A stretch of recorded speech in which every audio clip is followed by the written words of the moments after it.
Okay, let's just dive right in with a super relatable scenario. Picture this. You're sitting at a really nice restaurant with a group of friends. You open the menu and you quietly panic a little over the $32 chicken breast. But when the waiter comes around, what do you actually do? You order it anyway. Maybe you even throw in an appetizer you don't really care about, just to look like a team player, to keep up with the table.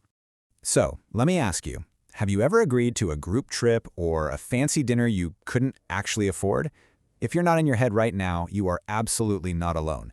It's kind of a painful mystery when we look at our drained bank accounts at the end of the month, right? We wonder where it all went, but the real culprit? It isn't usually massive, reckless solo purchases.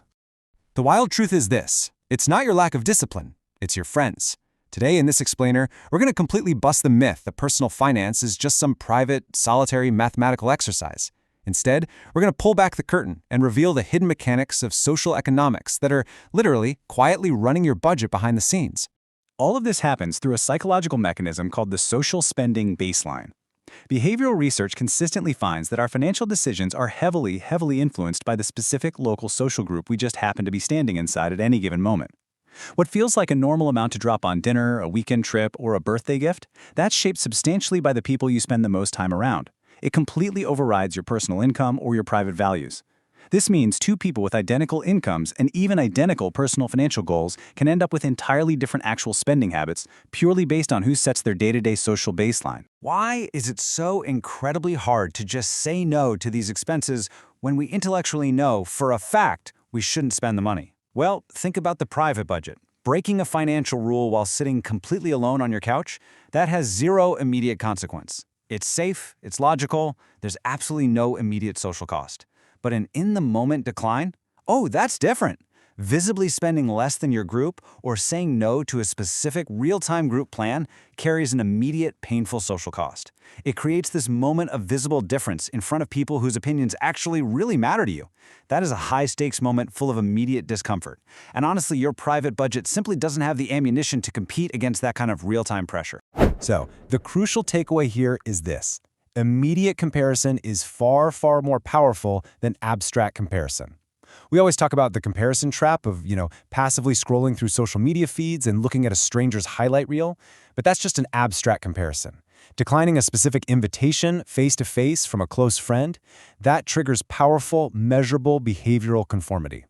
Research actually shows people are measurably more likely to match a group's behavior, specifically when the comparison is immediate and interpersonal. Think about an entire year, saying yes to just one more round, or splitting an expensive check evenly when all you had was a side salad, or constantly chipping in for weekend group gifts. It creates a massive annual social creep.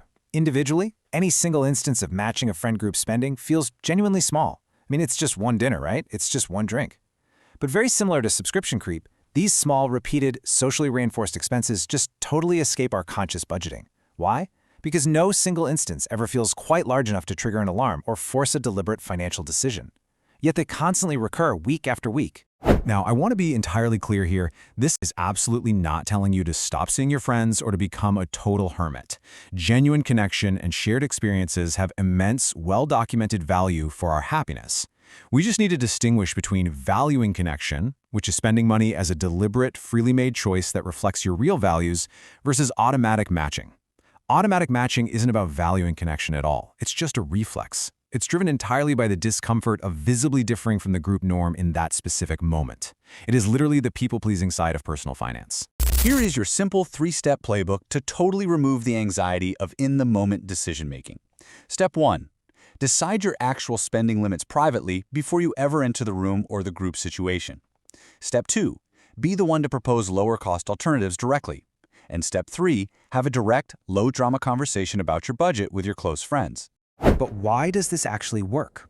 Well, first off, pre-made limits beat real-time pressure. This mirrors psychological research on implementation intentions. Basically, by deciding your limit before you're in the room, you completely remove the heavy lifting of making a decision under social pressure. Second, proposing a cheaper alternative preserves the actual value of the connection while slashing the specific cost. You aren't just saying no, you're enthusiastically saying, hey, let's do this instead. And finally, honest, direct budget talks actually carry a much lower social cost than we anticipate.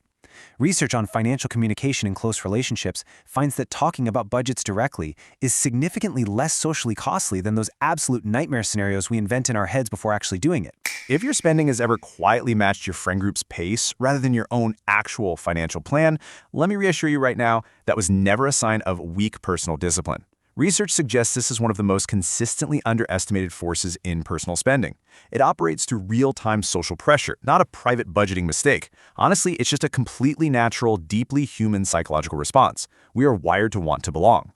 Because here is the absolute truth. The friendships were never the expensive part. The unspoken automatic matching was. And that is an incredibly empowering realization. It means your social life is highly fixable. You don't need a smaller social life. You just need to start making your financial choices consciously before the moment of social pressure, rather than automatically while you're inside of it. I'll leave you with a final thought to mull over today. Has your friend group ever quietly set your spending baseline without you even noticing? Take a moment to really think about your last few group outings. Armed with this playbook, I'm hoping you can confidently take back control the very next time you open a menu.